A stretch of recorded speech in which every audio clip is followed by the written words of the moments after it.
orang-orang yang beriman, bertakwalah kamu sekalian, wa kunu ma'as sadiqin, dan hendaklah kamu selalu bersama orang-orang yang shadiqin. Orang-orang yang shadiqin itu orang yang benar, orang yang lurus, benar akidahnya, benar syariatnya, benar akhlaknya, benar ucapannya, benar tindakannya, benar tariqahnya, benar pemikirannya, benar keyakinannya, benar segala apa yang dilakukannya, yaitu di dalam menjalankan perintah Allah dan Rasulnya. Ini Allah punya perintah, wa kunu ma'as sadiqin. Jadi kita diperintahkan oleh Allah untuk selalu hati kita, jiwa raga kita untuk senantiasa bersama orang-orang yang shadiqin, ahya'an wa amwatan. Baik orang-orang yang shadiqin itu telah meninggal dunia ataupun mereka masih hidup ada di tengah-tengah kita. Ikuti, bukan berarti orang yang shadiqin ini sudah meninggal dunia terus kita tinggalkan, tidak. Assalamualaikum warahmatullahi wabarakatuh. Bismillah, walhamdulillah, wala hawla wala quwwata illa billah. Ashhadu an la ilaha illallah wahdahu la syarika lah, wa ashhadu anna sayyidana Muhammadan abduhu wa rasuluh la nabiyya ba'dah. Allahumma salli wa sallim wa barik ala sayyidina wa habibina wa syafi'ina wa maulana nabiyyina Muhammadin wa ala alihi at-tahirin at-tayyibin wa ashabihi al-ghurril mayamin wa man tabi'ahum bi ihsanin ila yaumiddin. Fadilatul habaib asy-syurafa wal ulama al-fudala wa jami'il hadirin al-hibba'il azza rahimakumullah. Satu kehormatan bagi saya dan satu keberkahan tersendiri saya dapatkan dengan izin Allah subhanahu wa ta'ala, sehingga saya bisa hadir bersama segenap kaum muslimin di gubbah yang mulia ini dalam satu rangkaian acara yang penuh keberkahan, di mana di dalamnya kita membaca aneka ragam aurat, ahzab, azkar, khususnya yang disusun oleh Imam Syekh Basudan rahimahullahu ta'ala wa nafa'allahu bi'ulumih wa nafahati fid dini wa dunya wal akhirah. Dan teristimewa lagi kita kumpul di gubbah seorang imam, seorang habib, seorang pejuang yang dulu pada masa hidupnya telah mengorbankan waktunya, tenaganya, harta bendanya untuk perjuangan Islam li'a'la kalimatillah, yaitu Habib Alwi bin Segaf As-Segaf. Mudah-mudahan kumpulnya kita di tempat ini menjadi penyebab turunnya rahmat dan barakah. Ahibba'il kiram, pada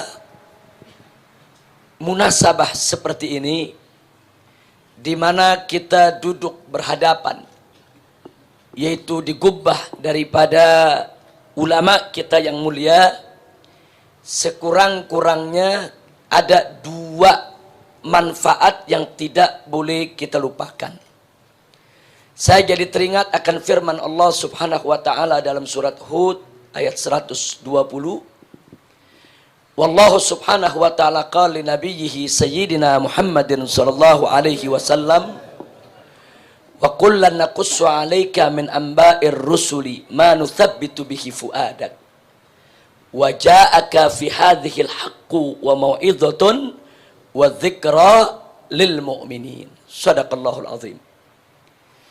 Dalam ayat ini Allah subhanahu wa ta'ala menyatakan kepada kekasihnya yang tercinta, wa kullan naqussu 'alaika min amba'ir rusul, yaitu setiap semua yang kami kisahkan kepada engkau wahai Rasul, wahai Nabi, dari berita-berita, dari kisah, dari sejarah para nabi, para rasul, manuthabbitu bihi fuadak, yaitu kisah yang dengannya kami teguhkan kau punya jiwa, kami teguhkan kau punya hati.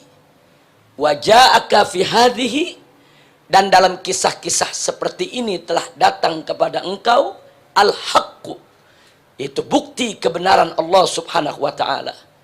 Wa mau'izatun, dan pelajaran. Wa dzikra, dan peringatan lil mu'minin, untuk orang yang beriman. Yang ingin saya garis bawahi pertama adalah, sebelum kita bicara lebih lanjut tentang dzikrus sholihin, yang ingin saya garis bawahi di sini betapa Allah Subhanahu wa taala menginformasikan kepada kita bahwa Nabi kita Sayyiduna Muhammad sallallahu alaihi wasallam, yang mana beliau adalah manusia yang sudah teguh jiwanya, mantap hatinya, tapi tetap Allah ceritakan kepada beliau kisah-kisah para rasul sebelumnya. Untuk apa? Manutsabitu bihi fuadan, yaitu untuk meneguhkan jiwa Nabi. Padahal kita tahu jiwa Nabi sudah teguh, jiwa Nabi sudah mantap. Tapi sungguh pun begitu, tetap Allah Subhanahu wa taala menginformasikan kepada kita bahwa seorang manusia pilihannya yang jiwanya sudah begitu teguh tetap membutuhkan cerita, kisah rasul-rasul sebelumnya.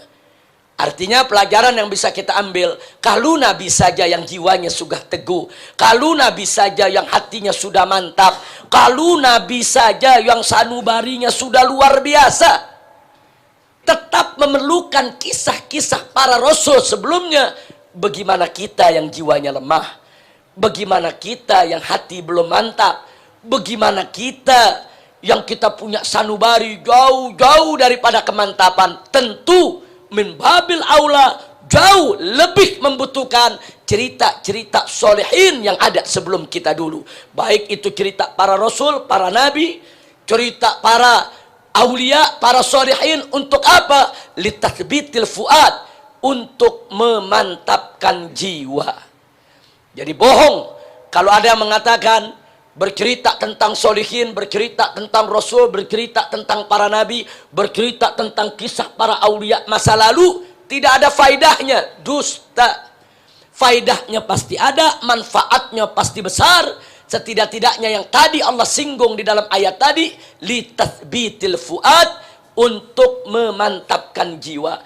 Makin sering kita dengar cerita para rasul, makin sering kita dengar cerita para nabi, makin sering kita dengar cerita para ahlul bait nabi, makin sering kita dengar cerita para sahabat nabi, makin sering kita dengar cerita para ulama, para mujahidin, para sholihin, para aulia, maka niscaya cerita-cerita tersebut akan makin memantapkan jiwa kita, makin memantapkan hati kita, makin memberikan semangat kepada kita untuk senantiasa taqarrub ilallah subhanahu wa ta'ala. Dan tidak sampai di situ. Dalam ayat tadi juga Allah jelaskan wa ja'aka fi hadhihi al-haq. Dan dalam kisah-kisah seperti ini telah datang kepadamu al-haq. Dalam kita menceritakan kisah-kisah para nabi, para rasul, ahlul bait dan para sahabat nabi yang mulia, cerita para ulama, para salaf, para solihin, para aulia, para mujahidin. Di dalam semua itu ada bukti, tanda bukti kebenaran Allah Subhanahu wa ta'ala, bukti kebenaran syariat yang dibawa oleh Nabi kita Muhammad sallallahu alaihi wasallam. Dan gak sampai di situ, wa mau'izatun, dan di situ ada pelajaran yang begitu baik. Kita akan mampu mendapatkan pelajaran-pelajaran yang luar biasa, pelajaran-pelajaran yang menakjubkan, yang mengagumkan, yang akan menjadi dorongan semangat bagi kita untuk lebih mau mengorbankan apapun yang kita miliki dalam rangka untuk meraih ridho Allah Subhanahu wa ta'ala. Dan tidak sampai di situ, wa dzikra lil mu'minin.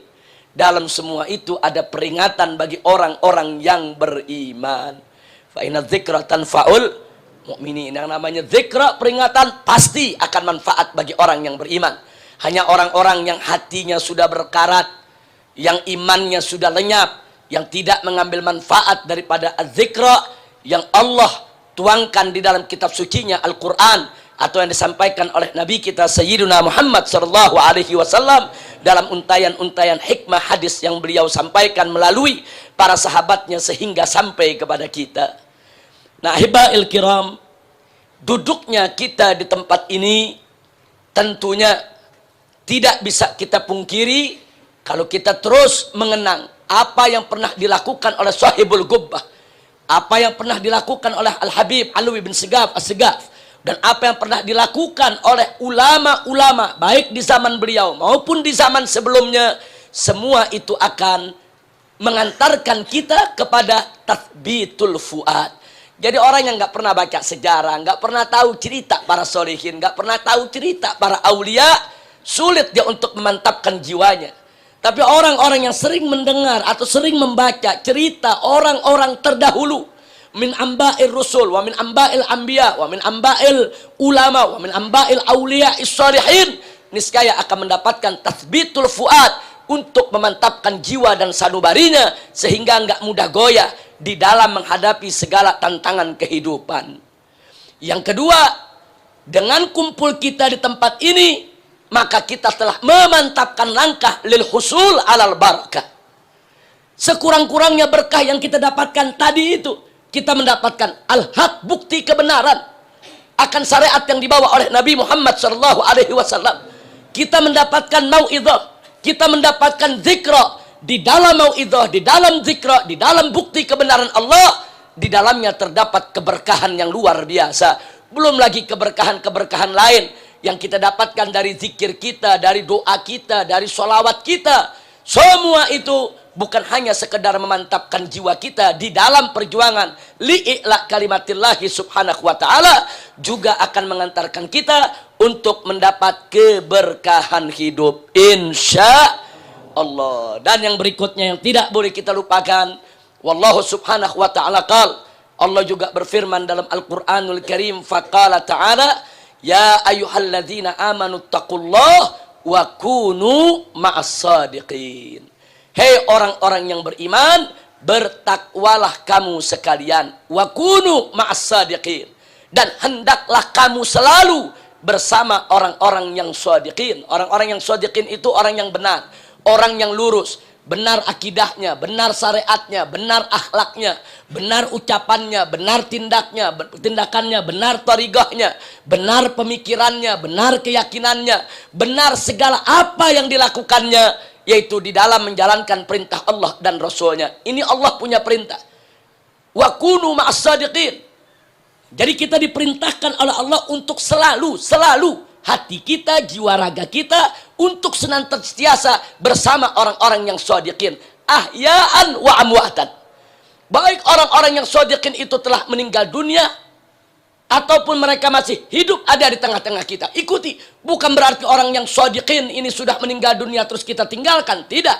Ya, jasad mereka memang sudah kembali kepada Allah, ruh mereka memang sudah kembali kepada Allah, tapi jangan lupa karamatul auliya la tamut bimauti ashabiha.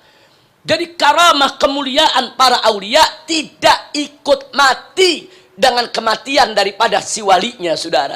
Sang walinya boleh meninggal dunia kembali kepada Allah, ruhnya boleh berpisah sudah dengan jasadnya, tapi karamahnya, tapi keberkahannya yang Allah limpahkan akan terus senantiasa ada ila yaumil qiyamah. Nah, mudah-mudahan hadirnya kita di tempat ini akan lebih memantapkan jiwa kita untuk berjuang di jalan Allah subhanahu wa ta'ala. Dan insya Allah kita akan lebih mendapatkan limpahan keberkahan dari Allah subhanahu wa ta'ala, sehingga segala urusan kita dimudahkan oleh Allah, baik di dunia maupun di akhirat nanti. Amin ya rabbal alamin. Nah, yang terakhir, apalagi di zaman kita sekarang ini, di luar sana kita lihat berapa banyak yaitu pemikiran-pemikiran yang sudah keluar dari rel syariat, dari rel ajaran Nabi kita Muhammad sallallahu alaihi wasallam. Jadi kalau kita hidup di tengah masyarakat nih, ibarat kita hidup di tengah hutan yang banyak binatang buas yang siap mengoyak kita, siap menerkam kita, siap membunuh kita. Di luar sana, saudara, begitu banyak tantangan, aneka ragam kemunkaran, kemaksiatan, kesesatan, penyelewengan. Ini mengepung kita di mana-mana. Kalau kita tidak hadir di majalisul khair, kalau kita tidak hadir di majelis-majelis seperti ini yang penuh keberkahan, siapa yang akan melindungi kita dari pengaruh-pengaruh rusak yang ada di sekitar kita? kita nggak bakal mampu dengan kekuatan kita sendiri. Iman kita terlalu lemah untuk menghadapi segala tantangan tersebut, kecuali dengan pertolongan Allah Subhanahu wa Ta'ala. Nah, di majelis yang semacam inilah, apakah itu majelis zikir, apakah itu majelis ta'lim, apakah itu majelis-majelis an-nusuh wal mawa'idh, dan lain sebagainya, turun keberkahan, turun pertolongan Allah, turun rahmat dan ridhonya yang akan menjadi senjata kita, amunisi kita, tameng kita, perisai kita, sehingga kita tidak mudah dimangsa oleh hewan-hewan buas yang ada di tengah kehidupan kita, yang setiap saat ingin merusak akidah kita, syariat kita, akhlak kita. Mudah-mudahan Allah menyelamatkan kita semua. Dan akhirnya saya ingatkan bagaimana para salaf pernah mengatakan, inda dzikris shalihin tanzilul barakah atau tanzilur rahmah. Jadi dengan kita mengingat orang-orang soleh, rahmat keberkahan akan Allah turunkan. Ini satu gol yang masyhur, ma'ruf wa mu'taraf inda ulama ina as-salihin. Nah, mudah-mudahan jadi yakinlah kita duduk di sini tidak sia-sia, kita pulang dari sini insya Allah akan mendapatkan barakah, dan semoga kita semua akan semakin kuat iman dan takwa kita, serta dikuatkan pula ukhuwah Islamiyah kita. Terima kasih kita ucapkan, kita sampaikan kepada guru kita, kepada orang tua kita Habib Hussein As-Saggaf yang datang dari Gresik jauh-jauh ke tempat ini. Di sini ada Habib Taufik yang merupakan guru kita, pembimbing kita, pembina kita, yang dengan tekun tanpa putus asa, laumata laim, beliau terus membina kita, mendidik kita, baik ruhanian, baik secara rohani maupun jismanian. Mudah-mudahan Allah Subhanahu wa Ta'ala memberkahi beliau, memberkahi semua guru-guru kita dan orang-orang tua kita, dan memberikan kebahagiaan kepada beliau-beliau dari dunia hingga akhirat. Akhirnya sekali lagi saya ucapkan terima kasih banyak kepada Habib Taufik, kepada Habib Hussein, dan habaib yang lainnya yang tidak terhingga atas kesempatan yang diberikan ini. Dan kedatangan saya kemari sebetulnya sama sekali bukan untuk bicara ataupun untuk ceramah, tapi semata-mata saya ingin ikut mendapatkan tatsbitul fuad dan husulul barakah di majelis yang mulia ini, di gubbah yang mulia ini. Allah Subhanahu wa Ta'ala yanfa'ana bi barakati sahibil gubbah wa ma haulahu min ahli kubur, an yanfa'ana bi nafahatihim wa asrarihim wa ulumihim fid dini wad dunya wal akhirah, wa ila hadratin nabi sayyidina Muhammadin sallallahu alaihi wasallam bi sirril Fatihah.